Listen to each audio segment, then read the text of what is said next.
On October 13, 1988, the world's press gathered at the British Museum in London for the release of the carbon-14 test results.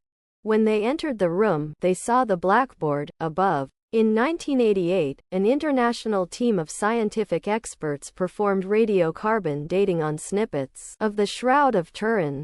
The results showed that the famous cloth did not date back to the time of Christ's crucifixion in the 1st century AD. In fact, the cloth seemed to have been manufactured sometime between 1260 and 1390 AD. The team concluded the shroud was nothing more than a medieval hoax.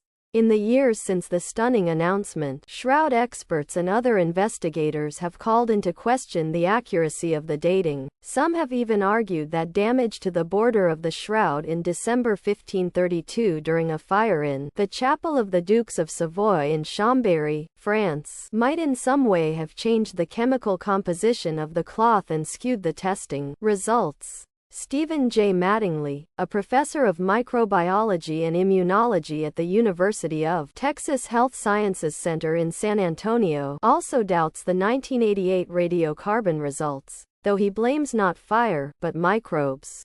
Professor Stephen J. Mattingly at work in his laboratory, demonstrating that bacteria could have influenced the accuracy of the carbon-14 dating of the shroud. Despite the lingering controversy, the basic science behind radiocarbon dating is disarmingly straightforward. The element carbon exists naturally on Earth in two stable forms, or isotopes, known as carbon-12 and carbon-13. In carbon-13, the nucleus of the atom contains one extra subatomic particle called a neutron. A third isotope of carbon with two extra neutrons, known as carbon-14, is produced in the atmosphere when atoms of nitrogen are blasted by high-energy cosmic rays streaming in from space. The atom is unstable, radioactive, and eventually decays back into nitrogen-14. Because some of the radioactive atom always exists at a low level in the atmosphere and on Earth, however, it gets incorporated at a predictable rate into the cells and tissues of all living things, from bacteria to plants to people, when, for example, the organisms suck up C14 containing carbon dioxide molecules as part of their natural metabolic processes. After things die, they no longer take in C-14, and so as the isotope decays back to nitrogen-14, its relative abundance steadily decreases over time.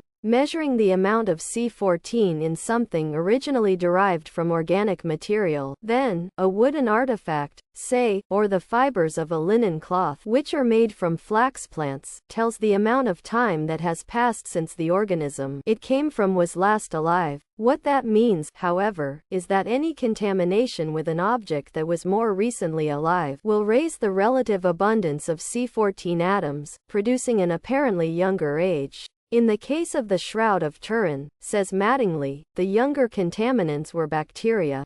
You might imagine that over hundreds of years or several thousand, the shroud has come in contact with many thousands of species of bacteria and fungi, and some were able to grow for short or long periods of time, he explains. Some of these organisms would be more recent and be incorporating more recent radiocarbon material. The microbes are not digesting the linen, they are eating one another, so to speak. As long as they can grow and incorporate carbon dioxide, which many microbes can do, they are actually making the shroud appear more recent as time continues. This strip was removed from the shroud in 1988 when scientists used carbon-14 dating to test the age of the cloth. In fact, Mattingly and his colleague Leoncio Garza Valdez have found several different species of bacteria colonizing pieces of the shroud, including some organisms that had never been seen before. They tested samples from an outside strip of the cloth removed during the 1988 dating effort. Giovanni Riggi, the scientific caretaker of the shroud at the time, kept the strip and later provided samples to Mattingly and Garza Valdez. The Catholic Church did not sanction the removal and giving of the material to us and would not certify that the pieces were authentic. Nevertheless, we know that they are authentic, Mattingly says. Intriguingly, one of the microbe species seems to be producing an unusual material that coats the linen threads with a brittle plastic-like material that made the linen difficult to cut, much like trying to cut through dry pasta, Mattingly says. It appears that this polymer may have actually helped preserve the shroud linen through time. Similar coatings on other artifacts, the linen wrappings on mummies, for example, could also be affecting their radiocarbon ages. Mattingly also suspects that bacteria are responsible for the shroud's ethereal image. His idea is that as the crucified man was dying, bacteria such as the common skin microbe Staphylococcus epidermi would have colonized and multiplied in his bloody wounds, creating a thin layer called a biofilm.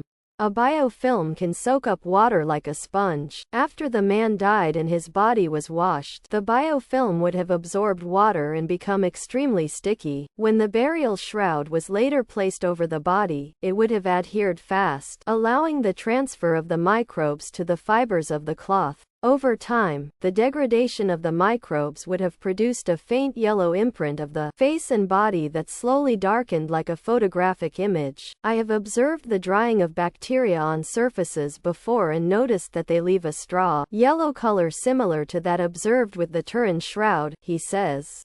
Key to the color change are unsaturated fatty acids normally found within the membranes of all types of cells, including bacteria. The addition of oxygen atoms to the fatty acids molecules, or oxidation, changes their chemical makeup, giving rise to the yellow color. Similarly, says Mattingly, the yellowing seen in ring around the collar is due to fatty acids from the body and bacteria that have rubbed off onto the collar. In a series of ongoing experiments to prove his theory, Mattingly has taken samples of bacteria from his own skin and grown them in culture to produce a biofilm. After killing the bugs to prevent infection, he slathers the film back on his skin and drapes it with a linen cloth. The cloth readily adheres, but, more importantly, a photograph-like image forms on the cloth as the bacteria oxidize. In images he has created of his own hand, Mattingly's wedding ring is clearly visible. The image, he says, is not perfect, but darn close. The hand is great to use, because it is mainly skin and bone.